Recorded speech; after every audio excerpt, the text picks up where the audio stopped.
Fala, fala galerinha, esse é o seu canal História na Telinha, eu sou o professor Valdemir e antes da nossa aula começar, aqueles avisos, né?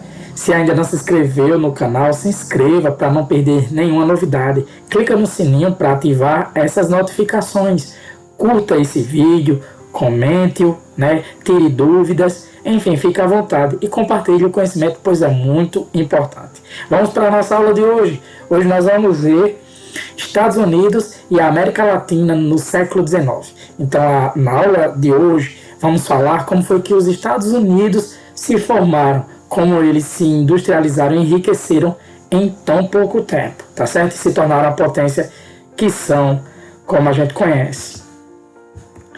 Bom, antes de mais nada, tem uma imagem aqui, né, que vai abrir a nossa aula. Preste atenção nela, tá certo? Preste atenção nos elementos. Você vai ter uma mulher com um livro escolar na mão, tá escrito school book, ok? Aí você vai ter trens vindo, tá certo? Ela vindo com fios de energia elétrica, ó. Aí você tem ainda colonos norte-americanos, e do outro lado você tem bisões correndo e também indígenas, né, nativos lá dos Estados Unidos. Bom, mas vamos ver. A mulher tem na mão direita um livro, né, um livro escolar, e na mão esquerda um cabo de telégrafo, na verdade não de energia elétrica como eu tinha dito, me confundi, tá? De telégrafo, que é a comunicação. Com a mão esquerda, ela conecta os fios aos postes, levando a comunicação para o oeste, visto na época como uma espécie de deserto, que eles chamavam de wilderness. Essa mulher representa o progresso. Para alguns, ela personifica Colômbia, a deusa do progresso. São os colonos, chamados na história dos Estados Unidos de pioneiros, mineiros, agricultores, aventureiros, que seguiram para o oeste em carroções, locomotivas e barcos. Repare que eles levam consigo arado, animais, instrumentos de trabalho. O título é adequado à visão que os pioneiros tinham dos Estados Unidos como um país que progredia e era habitado por um povo que levava a civilização por onde fosse. Como vocês podem ver aqui os elementos que já foram apontados. Então a mulher representa o quê? O progresso, tá certo? A imagem traduz na forma de pintura a teoria do destino manifesto, né? Que os americanos têm essa teoria de que a figura feminina conduz os colonos para o oeste, levando consigo o telégrafo, a ferrovia, a locomotiva a vapor, novidades tecnológicas daquela época. A pintura realiza a ideia de que os colonos estadunidenses estavam predestinados, daí o nome, Destino Manifesto, estavam predestinados a levar a civilização para o oeste. Note que ao avançar, eles afugentam os bisões e os indígenas, mostrados no canto esquerdo, né? Voltando aqui, ó, os bisões e os indígenas. Vistos como selvagens. Note também que na pintura a área civilizada pela deusa é o progresso, né, pela deusa do progresso, é iluminada. Então, por onde ela vinha, ela ia iluminando. Já a área a ser conquistada, o mundo selvagem, é escura. Olha a diferença, né? Atente a esses elementos. Então, o progresso, o lado iluminado, a parte selvagem, o lado escuro, que deveria ser conquistado e iluminado. A marcha para o oeste. Nas primeiras décadas após a independência de 1776, e nós temos essa aula aqui no canal, tá certo? Eu vou deixar o link para vocês aí no card. O principal desafio do governo estadunidense era integrar e unir a jovem nação. Na época, os dois partidos políticos eram o Partido Republicano, que defendia um governo central forte, e o Partido Democrata, que era favorável à autonomia dos estados. Então, que os estados fossem mais independentes. E aqui você vai ter os dois animais que simbolizam cada partido. Na cor azul, representado por um jumentinho, certo? Nós temos os democratas. E na cor vermelha, representado pelo elefante, certo? Nós temos os republicanos. Pouco a pouco, sobretudo a partir do terceiro presidente, Thomas Jefferson, que nasceu que governou entre 1801 e 1809, e aqui está ele, o governo foi impondo sua administração ao país. A seu favor, tinha o fato de que a economia americana vinha crescendo impulsionada pela indústria de tecelagem, de fiação e pela revolução nos transportes, como barco a vapor e a instalação de ferrovias que nós falamos na aula anterior a essa. Crescendo em ritmo acelerado, os Estados Unidos atraíram milhões de imigrantes. A maioria dos europeus emigrados na segunda metade do século XIX foi para o território americano. Então, olha que interessante. Os Estados Unidos, pessoal, depois da sua independência de 1776, eles vão se desenvolver bastante. Mas eles se desenvolvem mesmo a partir da segunda metade do século XIX, dos anos 1800. Com o crescimento da população, aumentou a busca por terras para plantar e viver. Teve início, então, a chamada Marcha para o Oeste, que foi do litoral para o interior dos Estados Unidos. Um fator da aceleração dessa marcha foi a Corrida do Ouro, decorrente da descoberta de jazidas auríferas, ou seja, de ouro, na Califórnia, por volta de 1848. Outro fator foi a crença no destino manifesto, que era o que? Aquela ideia de que os americanos, né, os colonos, eles tinham de levar o progresso por onde quer que fossem, que eles estavam predestinados a isso, ao progresso. Aqui nós temos uma ilustração que mostra os pioneiros atravessando em carroções um território pedregoso. Esses homens e mulheres tomaram para si largas extensões de terra a oeste da Cordilheira dos Apalaches, chamadas pelas autoridades americanas de Terra de Ninguém. Outro fator ainda da marcha para o oeste foi a lei do povoamento, a Homestead Act, o Homestead Act, a lei de povoamento de 1862, pela qual o governo cedia por apenas $10 um lote de terra no oeste a quem se dispusesse a cultivá-lo. E é dessa época aí, pessoal, que vai ver aquelas histórias que nós vemos nos filmes do Velho, inclusive filmes do Velho Oeste. É dessa época aí, tá certo? É dessa corrida do ouro e tudo mais, que nós vamos ter os mocinhos, né, e os vilões, nós vamos ter os índios e tudo mais nos filmes de Bang Bang, né, como chamam. Para os estadunidenses, essa lei significou uma verdadeira reforma agrária, pois ampliou o número de pequenos proprietários, fazendo aumentar a oferta de alimentos a preços baixos e incentivando assim o desenvolvimento do país. Então isso foi muito bom, porque foi muita terra, o território era imenso, deu terra para muita gente a um baixo valor, né, $10, mesmo que na época valessem muito $10, foi um valor ainda considerado baixo, né? E então muita gente começou a plantar e com muitas plantações vieram muitos produtos que eram vendidos, comercializados a preços bons, né? Preços baixos. Milhares de nativos e imigrantes iniciaram a marcha para o oeste em pequenos navios pelos rios Mississippi e Missouri, ou em carroções, como aqueles que a gente mostrou na ilustração anteriormente. E aqui nós temos ao lado o Menino Índio, obra do pintor americano George Catlin, de 1796 a 1872. Ele que mostra um adolescente vestido com roupas feitas de pele de bisão, feito com pele desse animal aqui, ó. O bisão, acima, era a principal fonte de subsistência dos povos indígenas norte-americanos. Sua carne e sua gordura eram usadas na alimentação. Do couro faziam-se roupas e sapatos. Os tendões do bisão eram transformados em fios e cordas.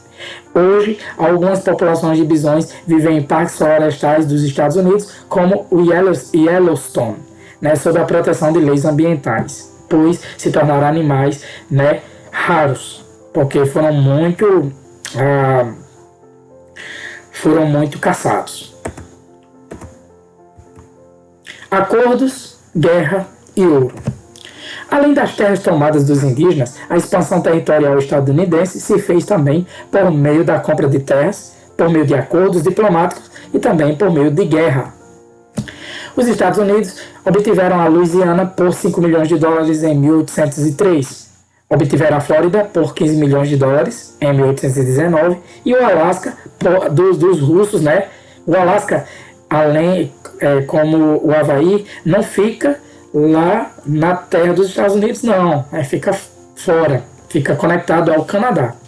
Eles compraram dos russos por 7 milhões e 200 mil dólares em 1867.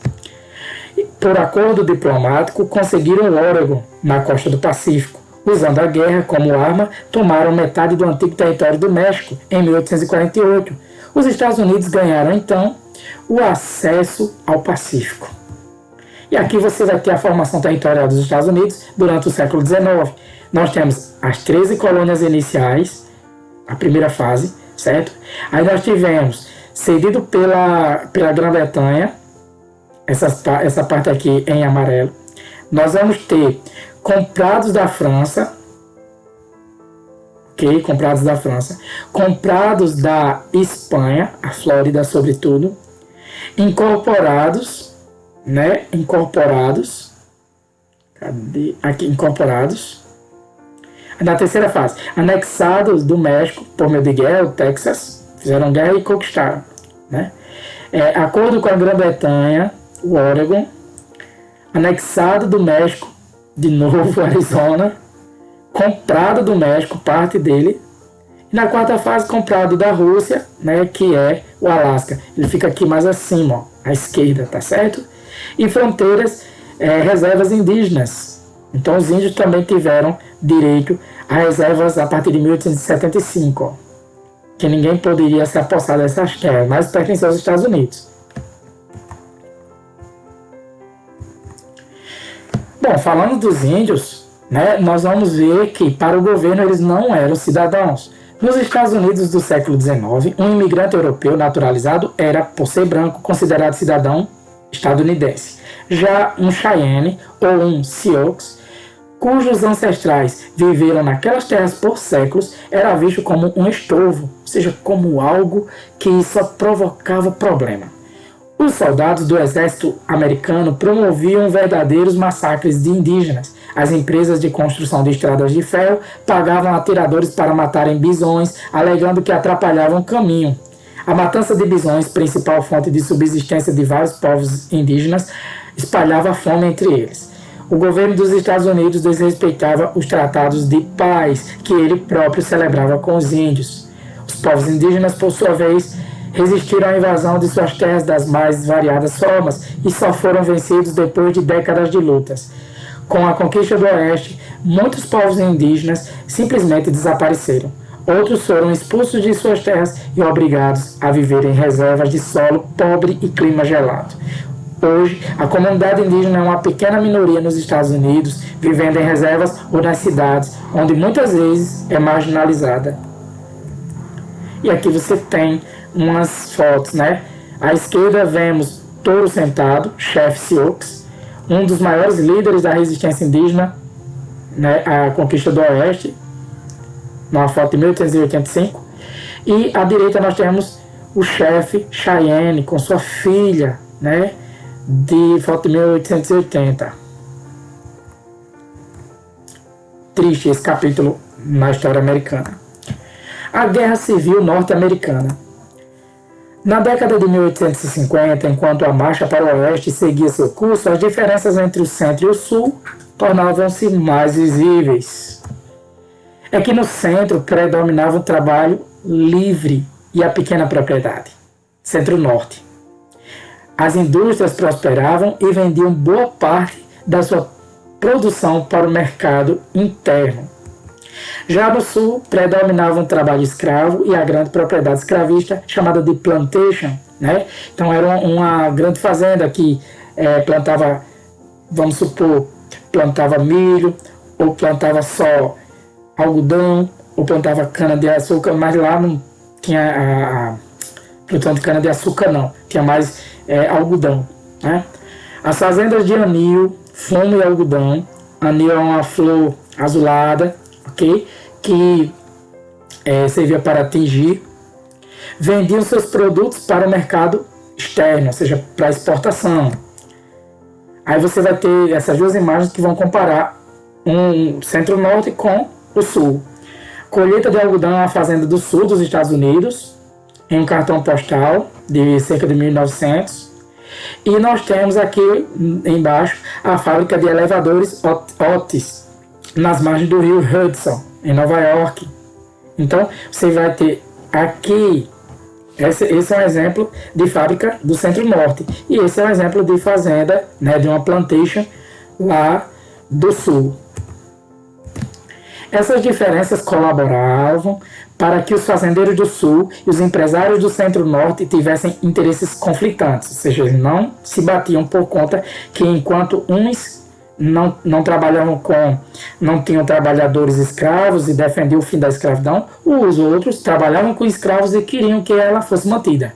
Enquanto estes, ou seja, os empresários do Centro-Norte, em sua maioria contrários à escravidão, os sulistas queriam conservá-la e expandi-la para novos estados incorporados na marcha para o oeste.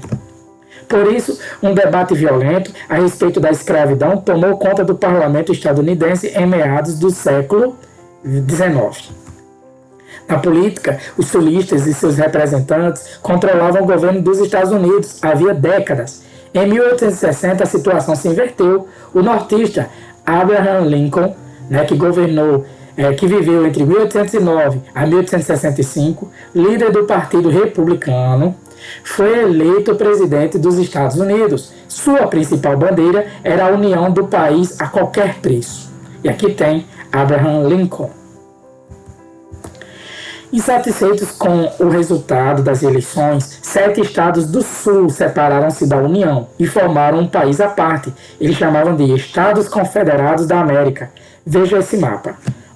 Os Estados Confederados, esses estados que eles eram a favor da manutenção da escravidão, tá? E não queriam continuar fazendo parte dos Estados Unidos. E os estados da União, tá? Em amarelo. E estados escravagistas que permaneceram na União. Eles defendem esses estados aqui como Missouri, Kentucky, a Virgínia Ocidental, ainda Maryland e Delaware. Eles defendiam a escravidão, mas eles permaneceram nos Estados Unidos, né, na União. A secessão, ou seja, separação, foi recusada e teve início uma guerra civil. Então, o governo norte-americano não aceitou a separação daqueles estados confederados. E aí começou uma guerra. A Guerra de Secessão, que durou de 1861 a 1865, 5 anos. No começo da guerra, os sulistas obtiveram importantes vitórias, mas no decorrer do conflito, os nortistas impuseram sua superioridade numérica, econômica e militar. Veja na tabela as diferenças entre o centro-norte e o sul na época da guerra. Aqui você tem, antes da tabela, uma imagem, uma pintura que mostra um desses conflitos da Guerra da Secessão. Essa bandeira aqui, no primeiro plano, que é um X azulado com estrelas, ok? Num fundo vermelho, ela era a bandeira dos confederados. E a bandeira dos Estados Unidos que a gente conhece hoje está ali, era a bandeira da União. Veja só, a Guerra Civil dos Estados Unidos. O Centro-Norte tinha mais ou menos 20 milhões de habitantes. Já o Sul era mais ou menos 10 milhões, sendo que 3 milhões e meio eram escravos. Então você veja, já em número de habitantes, quem ganhava? O Centro-Norte. Em termos de poder econômico e militar, o Centro-Norte tinha um parque industrial sólido, fabricava armamento pesado, munições e roupas, enquanto o Sul tinha poucas indústrias e armas. Olha aí a vantagem do Centro-Norte sobre o Sul de novo. E por fim, o número de mortos. Enquanto na Guerra Civil morreram mais, porque tinha mais, os nortistas, nós temos os centro-nortistas, melhor dizendo, morreram 360 mil. E do Sul, os sulistas morreram 250 mil. Né?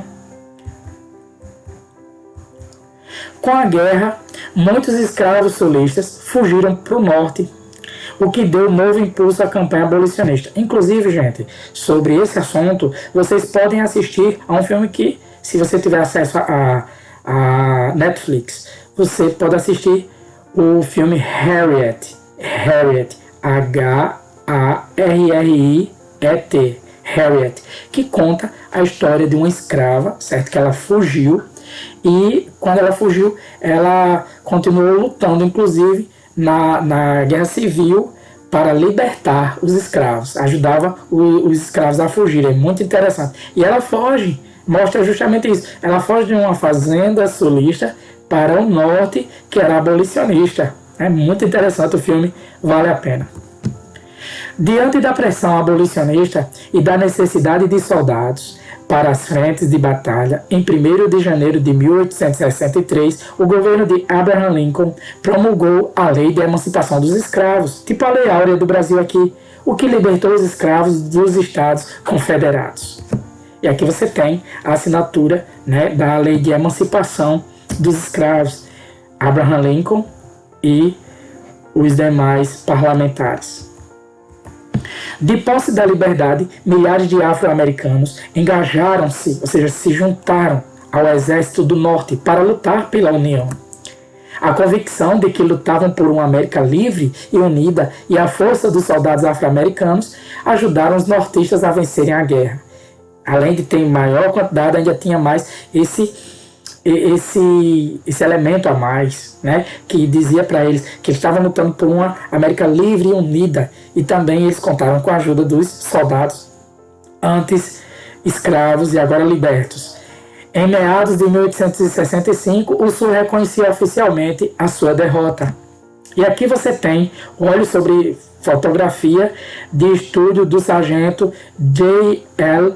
Baldwin, da 56ª Companhia dos Estados Unidos. Ele era membro da Infantaria Negra, ou seja, dos soldados que iam a pé na frente, formado em agosto de 1863, alguns meses após a Lei da Emancipação dos Escravos. O conflito, que tinha como principal motivo a defesa da unidade nacional, transformou-se em uma luta pelo fim da escravidão. Olha que interessante, eles começaram lutando para continuar o país unido, terminaram lutando pelo fim da escravidão. Profundos ressentimentos, no entanto, continuaram opondo sulistas e nortistas. Em 1865 ainda, Abraham Lincoln, reeleito presidente, foi assassinado em um teatro por um sulista escravista e fanático, como você tem nessa ilustração. O escravista chegou, né? O fanático chegou por trás, ele não tolerava a ideia de que Abraham Lincoln tivesse libertado os escravos, ele chega por trás e atira, né, na cabeça de Abraham Lincoln. Ao mesmo tempo, o racismo antinegro explodiu com toda a força. Membros da elite do Sul, ligados ao Partido Democrata, diga-se de passagem, inconformados com a possibilidade de ascensão dos negros, ou seja, dos negros chegarem a progredirem na vida, fundaram então associações racistas, como a violentíssima Ku Klux Klan, conhecida por perseguir, intimidar e assassinar negros. E nessa imagem aqui você tem um dos rituais da Ku Klux Klan. Eles acendiam a cruz, né, tocavam fogo nela, e eles se caracterizam por essa veste estranha, né, veste que parece coisa de seita diabólica, né? Você veja máscaras e tudo mais. Eu falo um pouco de forma indignada, vocês podem perceber na minha voz, porque esse tipo de gente promove, né, o racismo, promove a violência às pessoas. Não existe ninguém superior ou inferior pela condição social, condição sexual ou ainda condição de cor de pele. Não existe. Todos são iguais.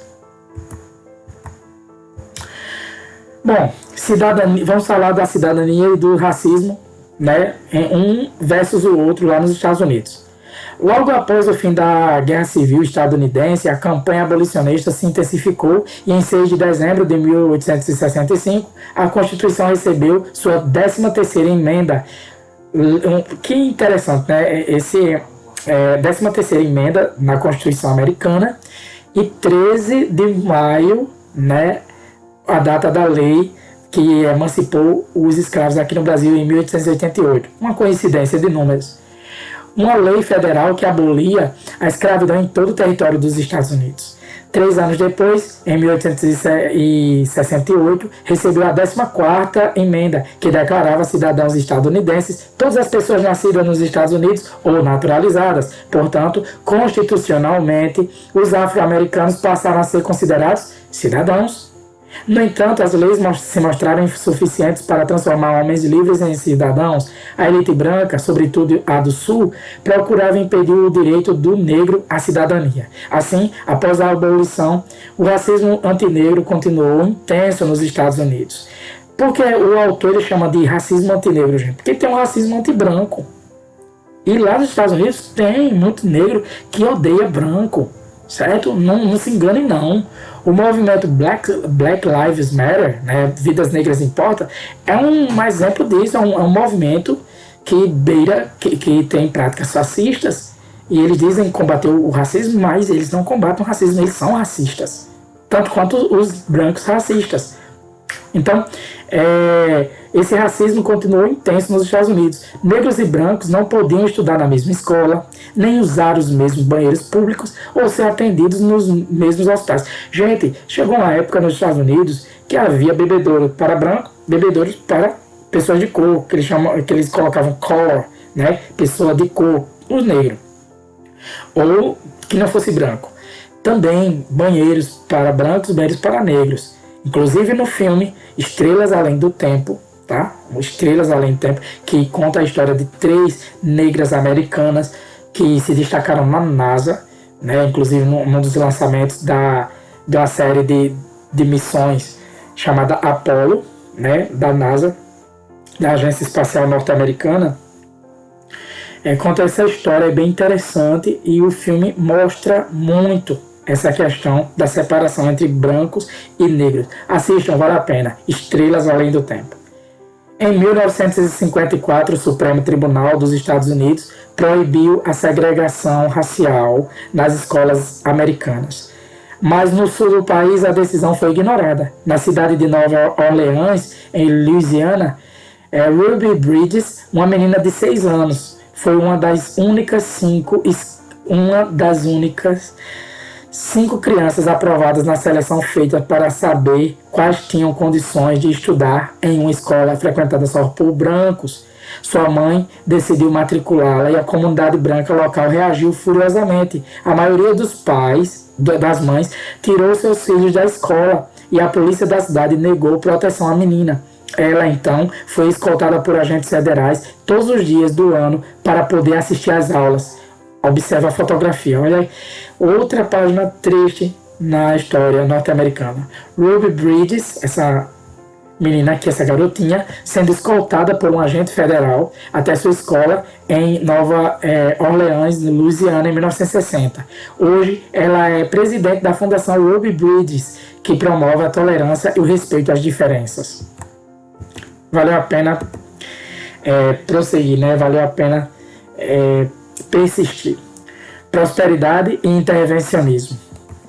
Após a Guerra Civil Americana, o governo empenhou-se na reconstrução do país, atraindo capitais europeus, elevando impostos sobre os produtos estrangeiros e também estimulando a entrada de milhares de imigrantes, o que significou mão de obra farta e barata para as fábricas. A existência de recursos naturais, como ferro, chumbo e petróleo, de terras férteis e ferrovias, também colaborou para a industrialização acelerada ocorrida nos Estados Unidos na segunda metade do século XIX. No final do século XIX, os Estados Unidos haviam se tornado uma das maiores potências industriais do mundo. Possuíam uma rica burguesia industrial, ou seja, muitos empresários ricos, e uma classe operária organizada e combativa. Ao mesmo tempo em que a economia norte-americana se fortalecia, ocorria uma grande concentração de capital na mão de um pequeno grupo de magnatas, donos de verdadeiros impérios econômicos, a exemplo de John D. Rockefeller, esse moço aqui. Valendo-se disso, eles controlavam a matéria-prima e o transporte, ditavam regras de comercialização dos produtos e impunham preços de compra e de venda. E aqui você tem uma charge que mostra como a Standard Oil ela controlava tudo, desde a extração de óleo, certo, a sua distribuição e até a venda. Também controlava bancos, controlava ferrovias, embarcações. Por quê? Porque todos dependiam de alguma forma da companhia Standard Oil de John D. Rockefeller.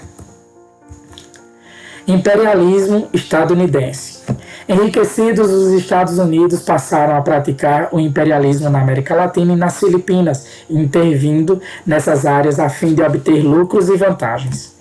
Em 1898, os Estados Unidos anexaram as ilhas do Havaí. Em seguida, ajudaram Cuba a vencer a Guerra da Independência contra a Espanha. E com isso aumentaram a influência sobre a ilha.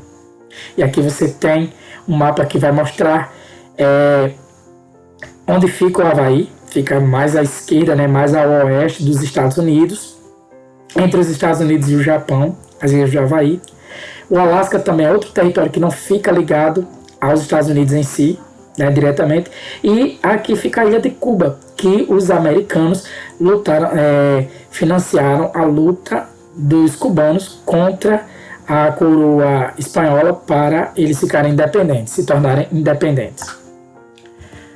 Os governantes dos Estados Unidos viam os povos da América Latina como atrasados e justificavam suas constantes intervenções aqui na região, dizendo que estavam levando a civilização a esses povos. A doutrina Monroe, sintetizada na frase "a América para os americanos" e o pan-americanismo ajudaram a justificar o imperialismo estadunidense na América Latina. Então, a primeira coisa eles diziam, não, a América para os americanos, mas para os norte-americanos, né, mais especificamente os habitantes dos Estados Unidos. Vamos ver o que é pan-americanismo? Pan-americanismo é um projeto de James Blaine, secretário dos Estados Unidos nos anos 1880, que visava promover o comércio com a América Latina, garantir investimentos e governos ordeiros nos países da região. Governos ordeiros governos submissos aos interesses norte-americanos e firmar a liderança estadunidense nas Américas. O governo do presidente Theodore Roosevelt, que governou entre 1901 a 1909, praticou o imperialismo, criando uma política para a América Latina conhecida como Big Stick, porrete grande. Segundo ele, essa política consistia em conversar com os latino-americanos suavemente, mas com o porrete na mão, ou seja, usar a intimidação e a força se fosse necessário para dominar os latino-americanos. E aqui você tem Theodore Roosevelt e aqui uma charge que faz uma sátira, né, com o presidente norte-americano. Então aqui você tem o porrete de beisebol, que era um esporte que estava se tornando popular na época, e esse porrete está escrito The Big Stick, ou seja, o porrete, o grande porrete, e ele está perto da base onde ele vai rebater a bola, né? Essa base está escrito Prosperity, ou seja, prosperidade, ok? Tem uma bandeirola lá em cima escrito Supremacy, supremacia, beleza? E aqui está a contagem, ok? Rooseveltismo, né, que é como é que eu diria? Sim, o homem que está para receber a bola, ele tem escrito lá American, né, americano, mas pode ser um norte-americano. E aqui você tem um mapa que vai mostrar o imperialismo estadunidense aqui na América Latina, certo? Nós vamos ter países que têm uma influência, que eles eram em tese independentes, autônomos, mas todas as decisões que fossem tomar com relação à política externa tinham de ser avalizadas, ou seja, tinham de ser autorizadas pelos norte-americanos. E aqui eram os protetorados, né? O caso de Cuba, do Haiti, né? Da Nicarágua e também do Panamá. E além do mais, nesse país, nesses lugares, você vai ter possessões estadunidenses, né? Você tem a Baía de Guantánamo, que é uma possessão norte-americana, que até hoje tem uma prisão lá, a prisão de Guantánamo. Tem Porto Rico e também o canal, né, a zona do canal, arrendada entre 1903 e 1999. Era uma possessão norte-americana, não é mais. Desde 1999, vamos falar disso já já. Um exemplo da aplicação do Big Stick foi a política estadunidense para o Panamá. Os Estados Unidos estavam interessados em controlar um canal útil ao transporte de mercadorias e pessoas entre o Atlântico e o Pacífico, evitando assim o longo trajeto feito até então pelo Estreito de Magalhães no extremo sul da América, como nós vemos aqui. Olha, se uma embarcação quisesse ir de Nova York a São Francisco, ela tinha de fazer esse trajeto aqui, ó, tá? Então ele ia levar para navegar 20.900 quilômetros, quase 21 mil quilômetros, para chegar de Nova York a São Francisco. Só que se fosse cavada a terra aqui, que no Panamá, na América, certo? É a menor, a porção de terra mais estreita que vai ligar, que vai separar o Oceano Pacífico do Oceano Atlântico. É aqui no Panamá. Então, cavando a terra, fazendo um canal, em vez de navegar quase 21 mil quilômetros, só ia navegar 8.370 quilômetros. Veja, cai quase para um terço a distância de viagem. Por isso, os americanos incentivaram e ajudaram os habitantes do que viria a ser o Panamá a se tornar independentes da Colômbia. Então, para quem não sabe, o Panamá já foi região da Colômbia. Pouco a pouco, sobretudo a partir do terceiro presidente, Thomas Jefferson, entre 1801 a 1809, que ele governou, o governo foi impondo sua administração ao país. Em 1903, nasce um novo país lá, né? A República do Panamá. Em troca da ajuda, os Estados Unidos ganharam direito à construção do canal, iniciada pelos franceses no Panamá, e obtiveram direito soberano sobre a zona do canal, uma área de 16 quilômetros de largura, tá? Por um tempo indeterminado a partir da sua finalização em 1914, o que gerou enormes lucros para os americanos. E aqui você tem o Canal do Panamá. Esse canal, certo, que liga o Oceano Atlântico ao Oceano Pacífico, possui 82 quilômetros de extensão e corta o país ligando os oceanos Atlântico ao Pacífico. O Canal do Panamá, assim como as estradas de ferro, uniu dois oceanos, facilitou o transporte de mercadorias e propiciou enormes lucros, além de aumentar o poder estadunidense sobre a região. E é uma coisa interessante, pessoal, o nível da água não vai ser o mesmo durante os 82 quilômetros. Vai ter nível que vai ser mais alto do que o outro. Então o que é que se faz? Eles entram, né, tipo numa grande piscina, chama-se de numa parte represada. Aí fecham uma barreira que chama de eclusa. Aí quando ele fecha, aí o nível da água, os motores bombeiam a água, aí esse nível sobe ou desce para o próximo nível ficar igual. Aí baixa a eclusa quando os níveis de água ficarem iguais nas duas partes. Aí baixa aquela barreira, o navio passa para ela e assim vai, até chegar do outro lado. Em 1970, no entanto, o governo panamenho conseguiu que os Estados Unidos se comprometessem a entregar ao Panamá o controle do canal no final do século XX, o que se efetivou no dia 31 de dezembro de 1999. Paralelamente à política do Big Stick, ou seja, ao mesmo tempo que ela era aplicada, o governo dos Estados Unidos adotou também a diplomacia do dólar, que consistia em comprar favores dos políticos latino-americanos a fim de obter facilidades e vantagens econômicas na América Latina. Bom, vamos lá para a revisão? Vamos relembrar que a gente falou da independência e também da formação territorial, né? Então vamos lá. Em 1876, nós relembramos que os Estados Unidos ficaram independentes da Inglaterra. Em 1792, houve a fundação do Partido Federalista, né? Mais tarde Partido Republicano, e do Partido Democrata Republicano, mais tarde Partido Democrata.